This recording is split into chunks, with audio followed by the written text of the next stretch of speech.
Thank you very much. All right, we're going to be talking about several things in the next 45 minutes or so. I'm going to talk about how you lead you in order to lead your business effectively. So when you think about success in and of itself, most success begins in the mind. If you ask yourself the question, what's the difference between me and another person who's been wildly successful, you can bring it back down to two basic things. What is their story about self? And then what do they say to themselves on a consistent basis? The way we talk to us changes the way that people see us. When you build your confidence and you build your ability, it's based on controlling what's in your head in order to be successful. Hans Selye, who was a German philosopher and psychologist, said, if the only tool that you have in your toolbox is a hammer, then all of your problems will have to be nails. I want you to think about that. When you get a manager or a leader that doesn't know how to get people to perform at the level that they want them to, our tendency is to beat them over the head harder so that we make sure that they do what they're supposed to do. We just think, just push a little bit more. The natural human tendency is when things are not going your direction to either get frustrated and push really hard or to just quit. I know a lot of people, when you think about scaling your business or growing your organization to a larger outreach, the big scary thing that we deal with is people. How do you find the right people, and how do you get the right people to perform at the level that we want them to perform at? Ultimately, people only do the things that they do because they think it's the right way to go, and it feels like the right way to go. Your thoughts and your feelings combine to create any action that you're going to take. Whether you're talking about sales or leadership, when you have to deal with something that's difficult, we go, oh, that doesn't feel right. One of my best friends always says, I would love six-pack abs, but I love tacos more.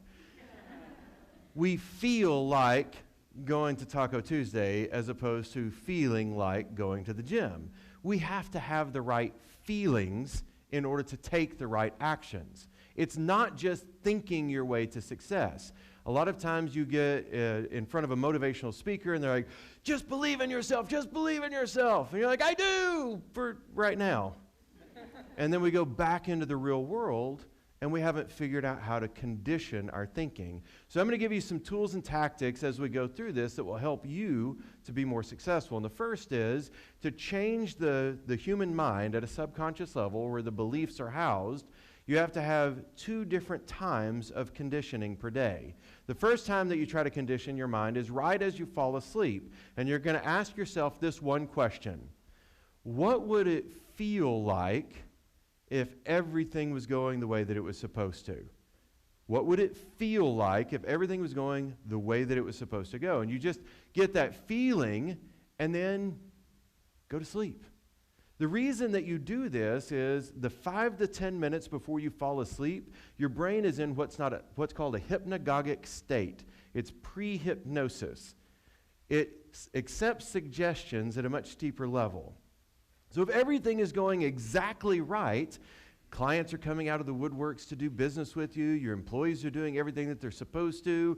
Every time you walk into the house, your significant other says, oh, I've missed you so much. It's so great to see you. And they're excited, and your kids love you, and they're not in trouble, and they're behaving, and everything is just like it's supposed to. It feels a certain way. So you want to control the feeling component of this as you drift off to sleep. The way that you control the thoughts is first thing in the morning. So as you go to bed at night, what would it feel like if everything was going just right? And in the morning, what do I need to think today in order to be successful? So the way that you control your thoughts is I am, and then you fill in the blank. Whatever you fill in the blank with is what the reticular activating system starts to focus on for the day. So I am confident, I am gifted, I am sought after, I am whatever it is that you are. I promise it will feel weird when you first do this. When you're standing in front of the mirror in your pajamas and your spouse walks in and you just said, I am confident. That's the time when my wife looks at me and goes, I'll go to the other guest bathroom, and just walks away. Because it's a little strange at first to give ourselves positive affirmation. So often when somebody compliments you as a small business owner, you go, oh, well, thank you, but really it wasn't me, it was, and you try to deflect to everyone around you.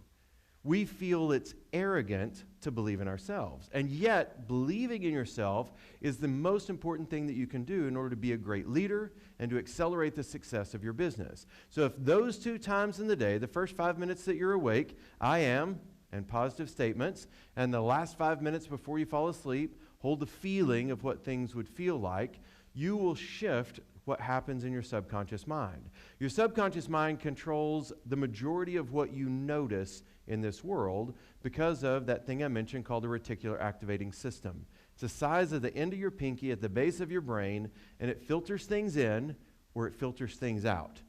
You notice based on what you've consciously decided to notice. Our conscious mind can't handle everything, but the subconscious can. As you develop your effectiveness, there's 3 basic things that you're developing. First, you have to have a strong self-awareness. How many of you have heard of emotional intelligence? Okay, most of us in the room have heard of emotional intelligence. Your EQ is based on 2 critical communication factors. 1, can you effectively read other people and what emotion they are giving off? And 2, can you effectively project what emotion you intended to so that other people understand you at the level that they're supposed to? What we're missing in today's world is the understanding of other people's emotional states based on that face-to-face interaction. The more we've advanced technology, the more difficult it has become for people to actually read other people. It doesn't mean that the younger generation doesn't have its skill set. They're absolutely gifted in a lot of areas, but that awareness thing comes from your conditioning in the first 2 psychological stages of development. So learning to be aware, then developing your ability, and so often, like I went into business, I had never taken a business class.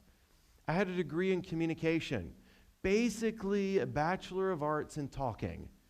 That was my entire degree. And when I decided to go into business, I sought out mentors and coaches who could help me. People who did have MBAs, who had already been there. I went to the Small Business Development Center and I got one-on-one counseling from them, and they helped me develop a business plan. So I did the right things to develop my ability, and then I was all in. I was fully committed to the direction that I was going. So your awareness, your ability, and your commitment all work together to actually create effectiveness for you. That belief loop that I talked about just a minute ago, looking at what you believe about yourself, your beliefs will determine everything that you think about you. What you think about you will determine what you actually do, and what you do will always determine the results that you get. We've always heard success leaves clues. So we know that the best of the best do a very specific pattern of things. If we know the formula, why don't people take action? For example, within sales, very easy because it's a numbers-driven game. If you talk to X number of people, statistically, 20% of them will say, yes, let's do business. So why is it? I went out to Oregon about 5 years ago. This guy called me and said, I've heard of you. You coached one of my friends. You did a great job. Nobody's buying. So I get on an airplane. I fly to Oregon. I sit down with this guy, and he had only presented to 2 companies in the last 12 months. Now, statistically, he was going to fail no matter what.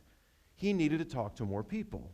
When you ask, why don't you do what you're supposed to do, it comes back to, well, I don't believe people want to buy from me. New belief creates new thoughts, new actions, new results. Same belief creates same results. So learning to control your beliefs as a small business leader, it's everything, because it determines every bit of the experience that you have of life. Now, we go through 4 phases as we develop into our successful selves. When you're a little kid, or up to around the age of 4, when we switch from subconscious to conscious processing, life happens as you. You're not thinking about whether your parents are going to be upset if you scream at 4 months old in the middle of the night. All you're thinking about is that I soiled myself. Somebody fix it. Or I'm hungry. Somebody fix it. Not once, unless you look at Family Guy, I guess, not once has anybody said, I'm not sure what mother and father would feel about this right now, but maybe they would prefer not to wake up in the middle of the night. I shall take care of myself till morning. No, it doesn't happen. Life happens as you, and you just experience it that way. Around 4 years old, you start really understanding that you're being told what to do. Now life is happening to you. A lot of people get stuck in this second phase of success. They're being controlled by their circumstances. They're being controlled by other people. They're not fully in control of self because they've never taken control of themselves. As we move past this phase and get out of the victim mode, you end up with life happening by me. This is only about 2% of the population wakes up every day and they make things happen. They have a game plan, they have a strategy, and they execute on a daily basis. And the main reason that most people don't do that is because it doesn't feel safe.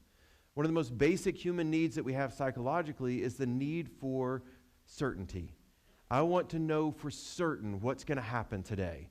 That's why a lot of people don't go out and recruit that new person, or they don't make that pitch to that company, or they don't try international business, is because they don't have certainty. Now, to me, to get over that need for everything outside of me to work, I had to realize that the only thing that I control is what I think and what I do. That's it. Everything else in the world I can influence, but only those two things I can control. So I made it a point every day to say, as one of my affirmations, I am in control of me and what I think and what I do. That's part of my daily affirmation, to remember that no matter what, I can control me. And the final phase is life happens through you. This is what Mihai Csikszentmihalyi, I promise you Siri knows how to spell his name, Mihai Csikszentmihalyi says is your flow state. Now, when you're in a flow state, you are in control of self. You've worked very diligently to be successful, but you are in the zone.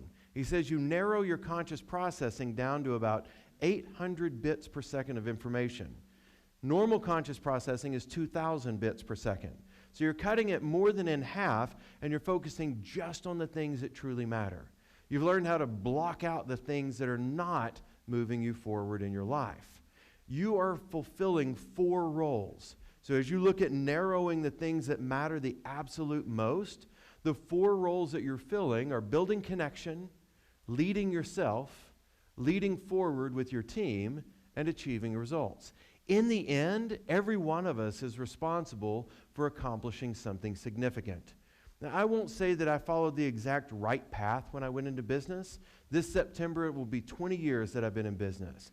I was working for a consulting company, running their human resources consulting, and I really didn't like my boss. Anybody ever been in that place where you really didn't like your boss? If they're sitting beside you, do not raise your hand, okay? I'm just saying. But I was in that place, and I'd been in that place one other time when I worked for the Boy Scouts. I had a phenomenal boss, and then my boss left, and I got a not phenomenal boss. So twice in a row, I was working for somebody that I did not like. So when I quit my job and then told my wife that I was going into business, I discovered there should be an order to the way that we do things. My sequence was off. Conversations should happen in the marriage before you make a decision that impacts the marriage. So I remember my first 30 days in business, I didn't present very much, and I didn't have any employees, and I was completely freaked out. And I went from a great job to, wow, this was a huge mistake, and I'm going to go broke in a couple more months. Second month, I went and hired somebody to help me. I had 2 different people that were mentoring in my life. One was a paid coach named Mac, and the other was a guy named Homer Hillis, who was mentoring me out of the goodness of his heart. But the first thing that he made me do before he would accept me as his mentee, I had to commit to read 1 new book per month for personal development. I said, no problem. For like how long? He goes, until you die. He made me a lifetime commitment to get him to mentor and coach me in business. He was a multi-millionaire and owned multiple, 5, 6 different companies. I just thought, I really want to learn from this guy. So I hadn't really read a lot up to that point. I went, sure, I'll do that. That is the best decision that I've made. So when you think about your role as a leader, until you have developed that skill, until you develop that ability, there isn't anything that you have to offer your people. Remember, if the only tool you have in your toolbox is a hammer, then all of your problems will have to be nails. So you want to develop as many tools as you can so that your job is easier.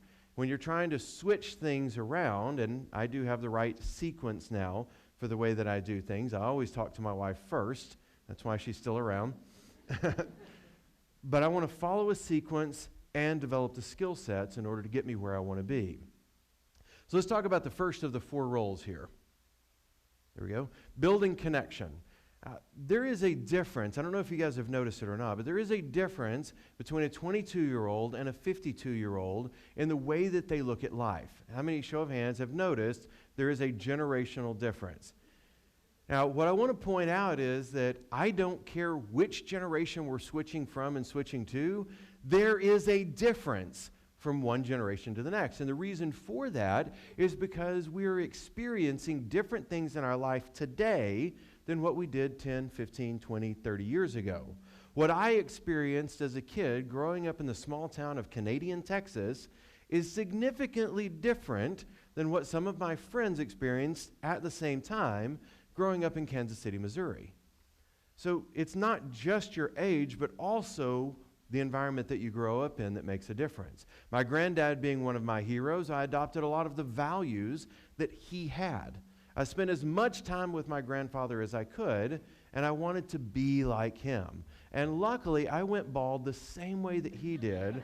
So we're getting very close to the look-alike. I need to add about 20 pounds, and then I'm there. The values that you have are a result of 3 stages of psychological development. From 0 to 6, what was known as imprinting, you just soaked things up like a sponge. Your brain operated more in a subconscious pattern than a conscious pattern. Around 4.5 years old, your brain starts to shift into conscious processing. From 7 to 13, second stage of development, that's known as modeling. And you look for the kinds of people that you want to be like when you grow up. Parents, teachers, coaches, police officers, firefighters, military people, Spider-Man, whoever it is that you decide is going to be who you are as an adult, you try to model the characteristics of that person. It's not that you try to be them specifically, but you do want to model their characteristics. Second thing in building connection is good communication. Harvard says that 85% of all mistakes that happen in business are the result of poor communication. 85%. That means if you fix this one thing in your business, the vast majority of your problems go away. And you only have either systems problems or people problems, and so poor communication within either of those can be fixed. And there's 2 primary components that I want you to remember. First is you have to set clear expectations. We assume people will know what we meant. How many of you have siblings, brothers and sisters? Okay, are they just like you? Raise your hand if they're exactly like you. Think like you, act like you. That would be 0. If your own siblings don't think the way that you do, why would you assume that your employees would think just like you do? To set a clear expectation, there's 3 components. What do you want? When do you want it by specifically? ASAP, yesterday, and right now are not options. Tuesday at 3 p.m., that's an option. But when do you want it specifically? And then third is, how will you measure it? How will I know if I did a good job on something that you just asked me to do? If you can't explain or articulate those things, they are not likely to accomplish them. Second side of communication to be effective is listening. In listening, you have to focus on the other person. It's 4 steps. You have to respond non-verbally. So you have to know that you're alive and that you're not just looking at a screen. You have to ask good questions so that you dig in and get more information. And then you have to feed back what you heard, but put it in your own words. Listening is such an interesting thing with leaders. In communication, you will spend 45% of your time listening. 45%. Your employees come in and they say, "Boss, I got a problem." And you're typing away on your keyboard and you go, "Yeah, what is it?" And you hear a little bit of it. And the reason you only hear a little bit, and the reason that step 1 is so important, is because you take in more with your eyes than you do with your ears. Only 7% of the understanding of the message comes from the actual words. The rest of it comes from the tone of voice and the body language or facial expression. So the way that it's said makes a difference. I love my job. I love my job. Love my job. Give you all different meanings. If you're paying attention, you get the full intent of the message. And the third is employee motivation. My favorite theory is Herzberg's two-factor theory of motivation. Frederick Herzberg was known as the father of job enrichment. Now, job enrichment being, how do we get people to be fully engaged so that they want to do more than they're required to do? They give us what's called discretionary effort.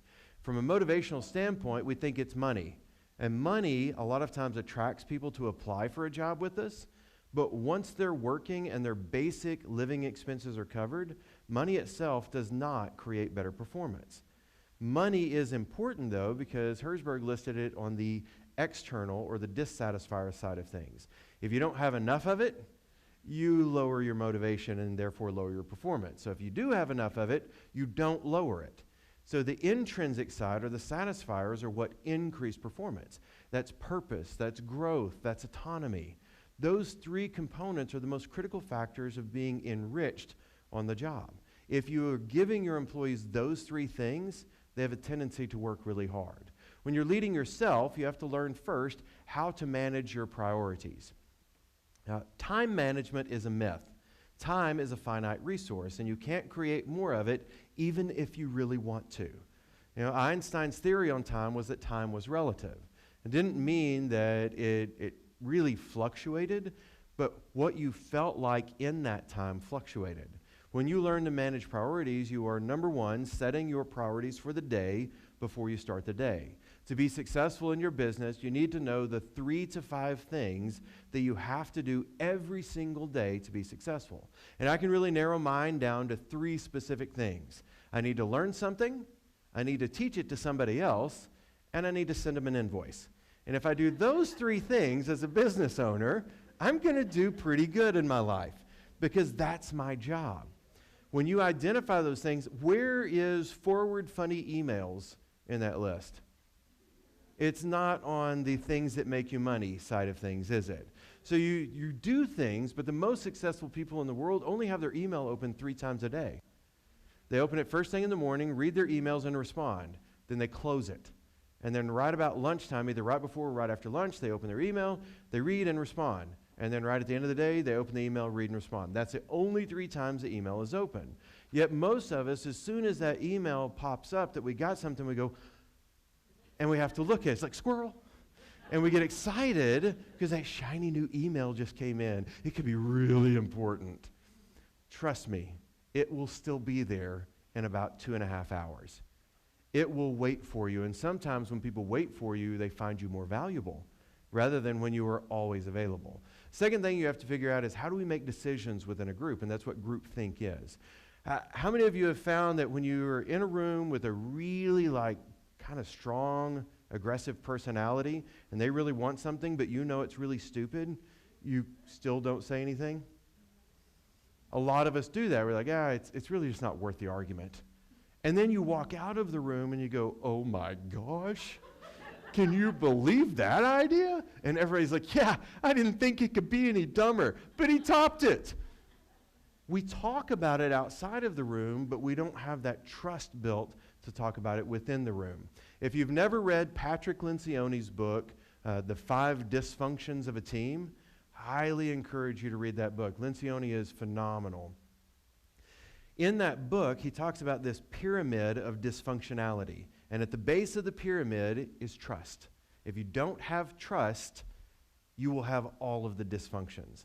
Now, trust doesn't mean that I can just trust you to get the job done. Trust means that I can trust to be vulnerable around you and admit when I don't know something. And if I can admit that, then we can have a conversation and we can fix it. But if I can't admit it, we're in trouble. So my encouragement to you is learn to build trust. And a lot of that building of trust is done through team building and through just time with your people. If you don't do things that are fun, you're probably going to suffer. One of the organizations that I worked with, they were really struggling, and we started a First Friday barbecue. I know that sounds really leadership technical, but it's not. Everybody brought their own food. We bought a grill to keep at the workplace. And the first Friday of every month, they grilled. And just by that simple act of cooking together and eating together, all of a sudden people start talking. Because they start talking, now we're making better decisions. The decisions that you make within a group determine the fate of the organization. So learning to build that trust and to create that openness is really important. So the most simplistic thing that you can do, I'm going to give you one tip on this one. That is, anytime you're making decisions within your group, you need a devil's advocate. And I would encourage you to designate a different person each time. The devil's advocate job is to disagree. It's a really fun job. Your only job is to go, I don't believe you. You're going to have to prove it. Well, what would we actually do if that was going to work? And you just create arguments. That's your whole job. Because one of the other basic levels of dysfunction that Lencioni talks about is the avoidance of conflict. If we don't have good conflict, we don't make good decisions. And we have bad conflict when the conflict is about the other person instead of about the behavior or the thing that we're talking about. The third thing on how you lead yourself is how you set goals and set them effectively. How many of you have ever set a New Year's resolution?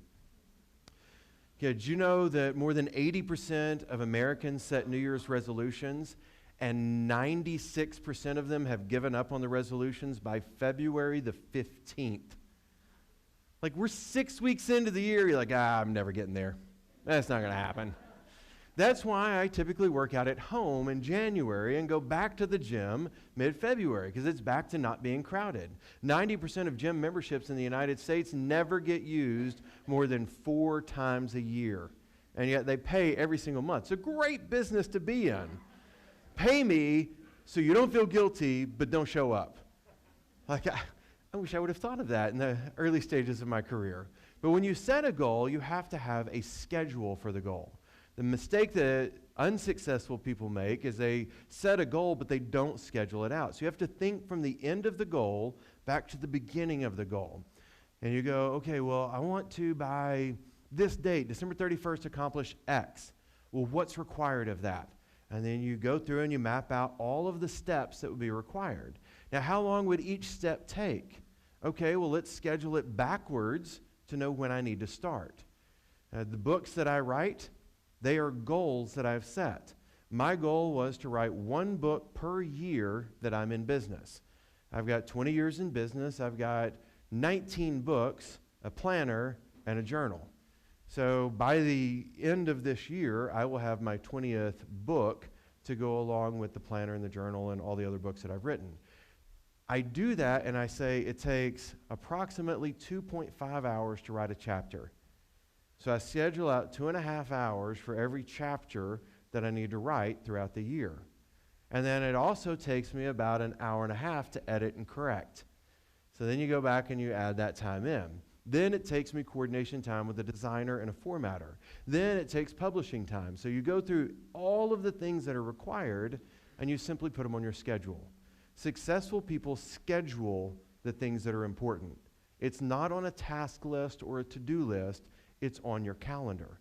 So a big part of goal setting and tracking is to schedule it out and then know every step that's required and then track step by step, not just for the end goal. The next phase of what we do is we lead forward. Action is the bridge between what you would like to have and what you actually have. The big challenge with the guy in Oregon was he wasn't going and doing the things that were really important. Very simple way that we changed that when I was coaching him is I had to set a clear expectation for him as his coach. My expectation for you, for this person I was coaching in sales, was you've got to do 3 phone calls per day to try to set up appointments, and the expectation is that 1 out of 3 will say yes. Therefore, you will be presenting 5 different times a week to potential customers. That means 20 times per month you have a shot at it. If you are an average salesperson, you will close 20% of the deals that you present on. So that would be 1 new client basically every week. He could handle about 15 clients, so when he followed the plan, Within 15 weeks, he had 15 clients. What's cool about that is it's really just about setting expectations, observing the behaviors to ensure that people are doing exactly what you asked of them. So you're going back and tying in some of the communication on the first of that. You have a 3-step process when a mistake happens. Can you walk me through what happened? At what point could you have done it different? And what will you do next time? But the normal thing that we ask, whether it's dealing with counseling, conflict resolution, or coaching, when somebody makes a mistake, we go, why did you do that? And we get the same answer you get from your average 3-year-old. I don't know. Because they have no idea why they did the thing that they did. It just felt right.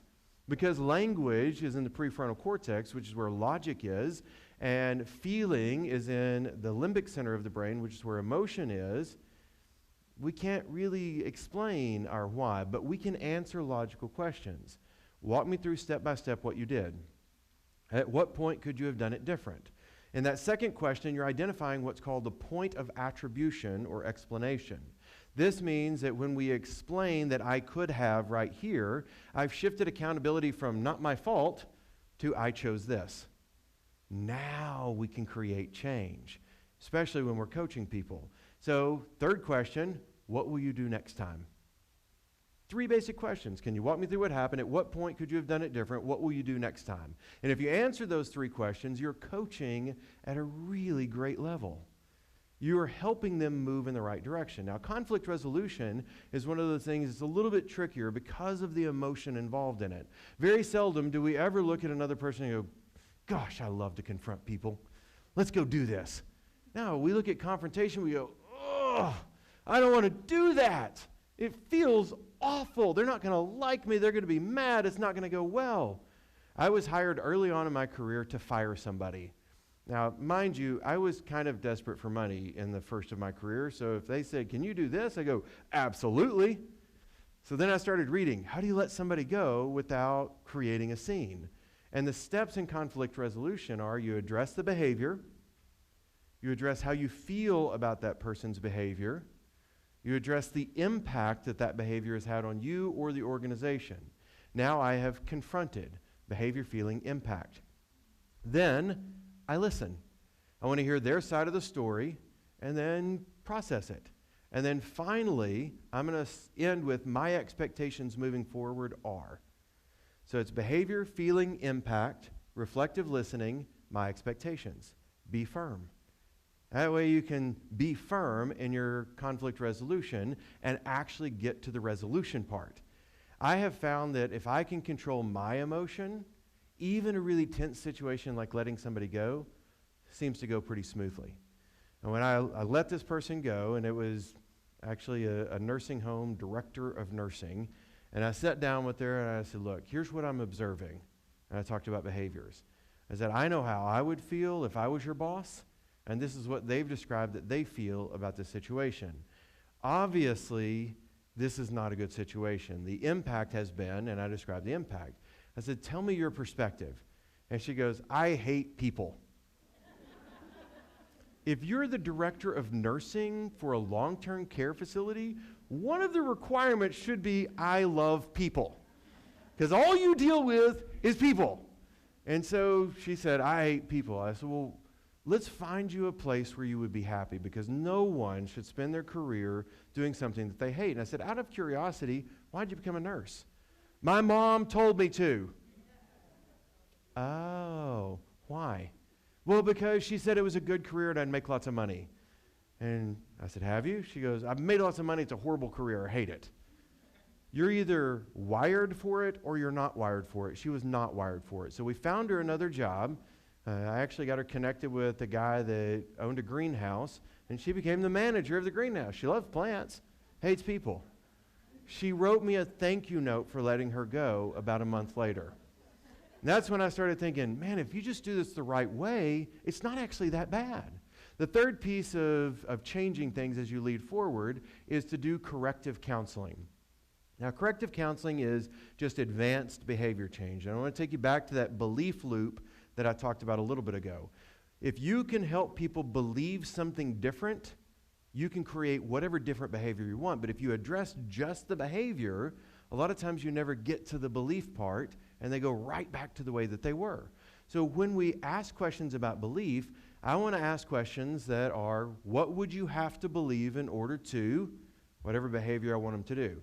So when I was coaching some folks out in California, I said, well, what would you have to believe in order to invest time and energy in your people every day? Well, I would have to believe that they are worth investing time and energy in every single day. Okay, now we know the belief. If you wanted to believe that, could you? And the reason you ask it that way is because if I just say, do you believe they're worth it? You'll typically get no, because they're already not doing the behavior. If you wanted to, could you? Now I'm testing their will and their ability to be in control of self. Life happens by me. I get to choose what I believe. So then that person says, well, yeah, if I wanted to, I could. And the final question is, do you want to? Once you pose it in that specific sequence, what would you have to believe in order to? If you wanted to believe that, could you? Do you want to? Now, all of a sudden, that person feels in control of their belief system, therefore in control of their behaviors and their outcomes. So my challenge is, when you are changing a person, you're creating advanced behavior change, ask good questions. Telling someone what to do doesn't work. I know this from experience because I'm a preacher's kid. I was told a lot of what to do when I was a teenager, and I did a lot of the opposite of the thing that I was supposed to do because I didn't want to be told what to do. As soon as my dad shifted to telling me and started going, okay, well, I know you want to do this. What do you think the good and the bad of it are? And I would talk through it, then I made good decisions. So you can't tell people, but you have to guide them to making that right choice. And the fourth area is achieving results. I saved this one for last because ultimately the thing you're responsible for, the reason you get to stay in business, is so that you can achieve greater results. If you learn how to achieve results, then you find the success that you're looking for.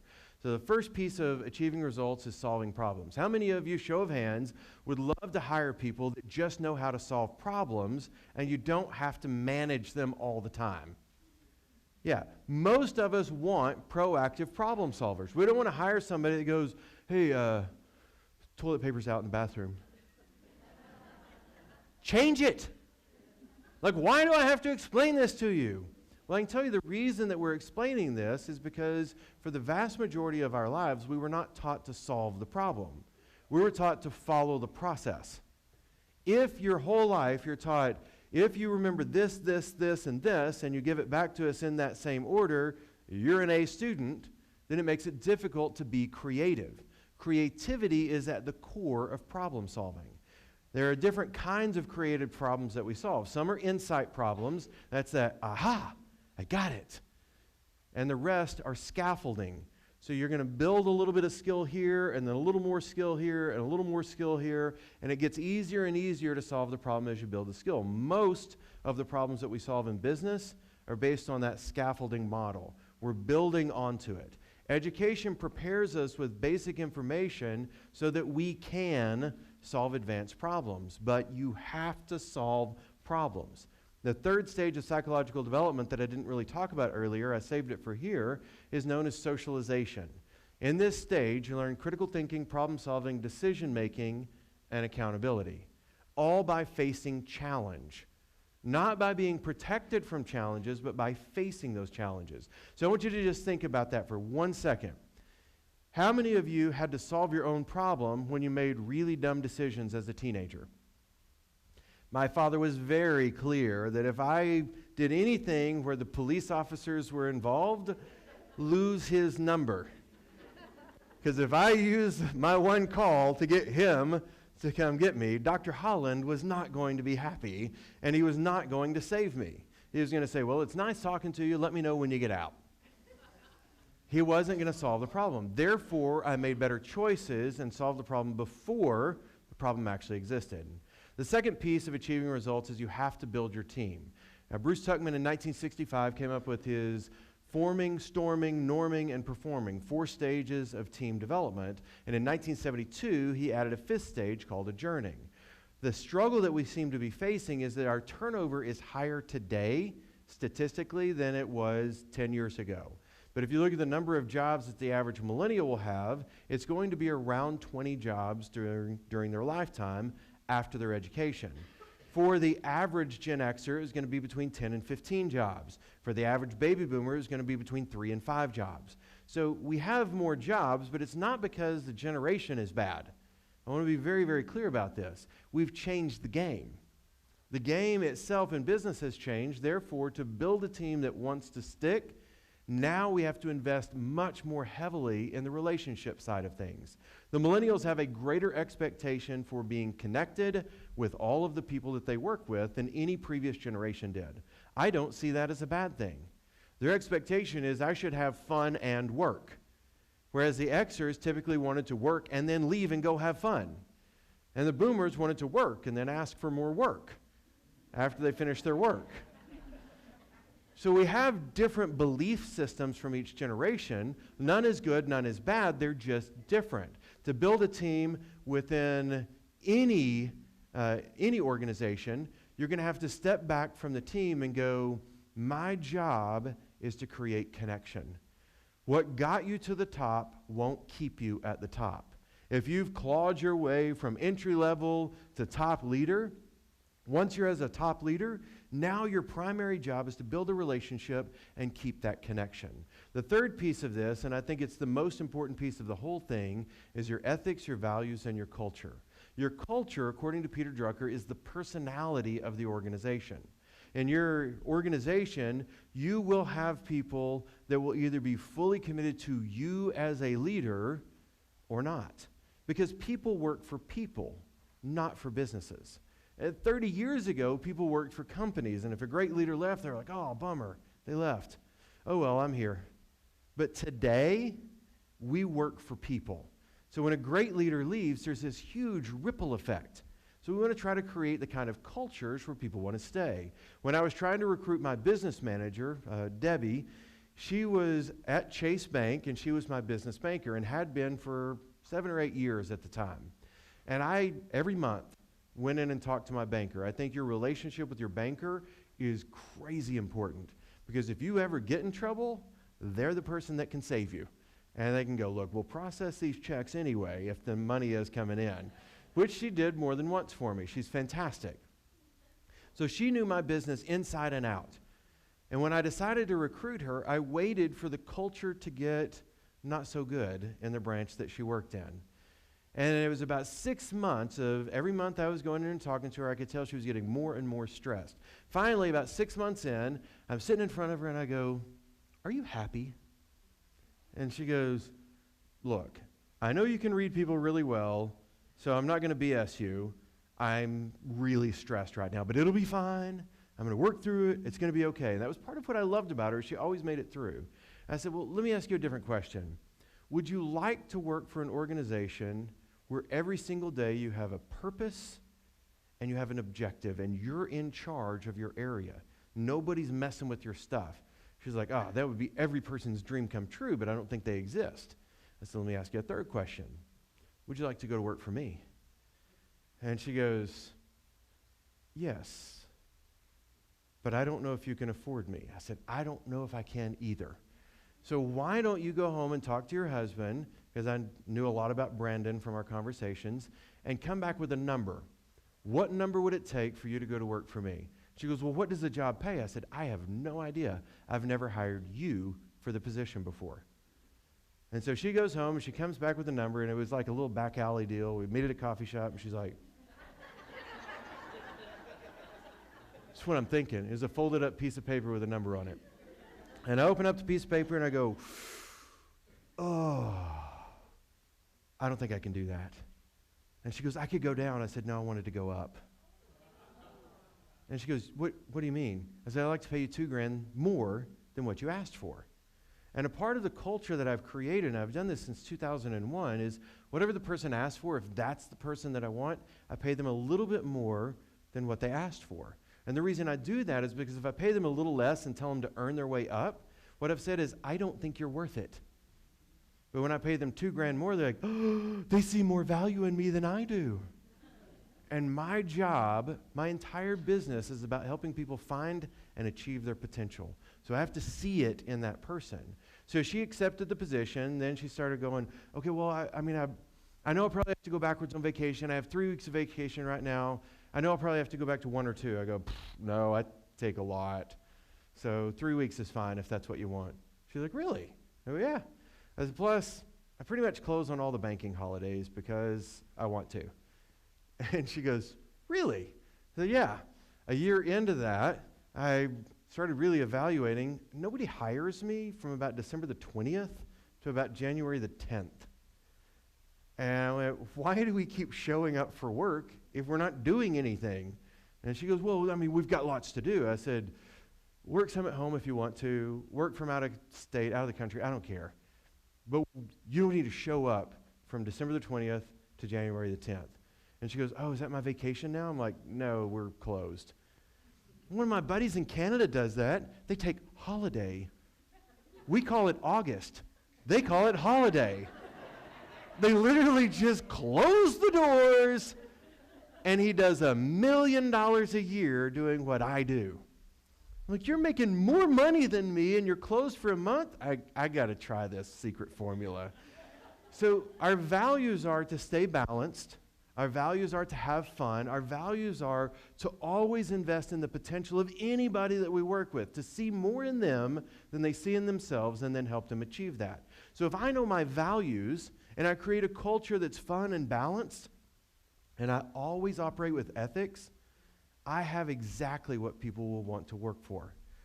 Your company is a result of your ethics, your values, and your culture. So Google didn't wait till they were rich to start doing cool things for their people. They did cool things for their people, and then they became really rich and did even cooler things for their people. So you start now.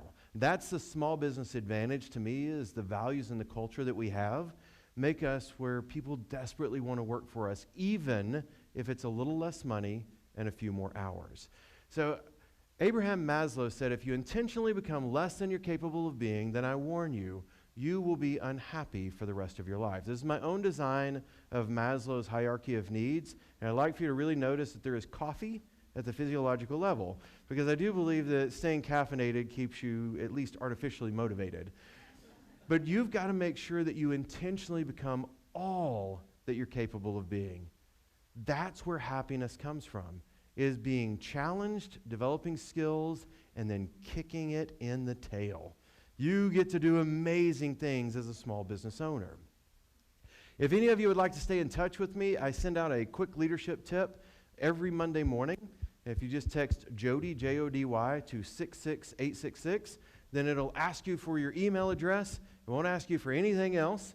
And I don't spam you, and I probably won't send you but maybe 2 other emails in an entire year. But I'll send you a 60 to 90 second video every Monday morning for the next 52 weeks if you sign up for this. And it just helps you build your team, build your leadership skills. It doesn't cost you anything. And then if you're interested, for anybody that's looking for some additional training, I would love to work with you, but also I have a website that does a lot of this. I'm going to skip through, oops. I guess I had it on that slide, sorry. Oh, I did, yeah. Psycheofsuccess.com is my e-learning site. So if you're interested in any of those topics, I would be glad to help you. Now, last thing before I take 1 or 2 questions, who is in charge of sales in your organization? Okay, I saw that hand. Can you catch? Yeah, there you go. And right there, there's a few sales books. Who is in charge of leading people? Ooh, okay, I saw that hand, and I saw that hand right there. So all of the skills that I just talked about are in that book. Yay, I'm a supervisor. Now what? Now, who do you consider to be, who of you considers yourself to be a real smart aleck? Oh, I saw this hand first, so I'll give you that book. That's a book just on personal success. It's the Smart Accelerated Success System, ASS, for your business strategy. The Smart ASS for your BS. I have books on Amazon. I also have 4 books on Audible. And then the book, Yeah, I'm a Supervisor, that's in English. And it's also been translated in Spanish for the work that I do with Nestle for some of their Spanish-speaking areas. thank you guys for letting me be with you. I'm going to open up. Do I have time for questions? Okay, so open it up for questions that you might have about any of that.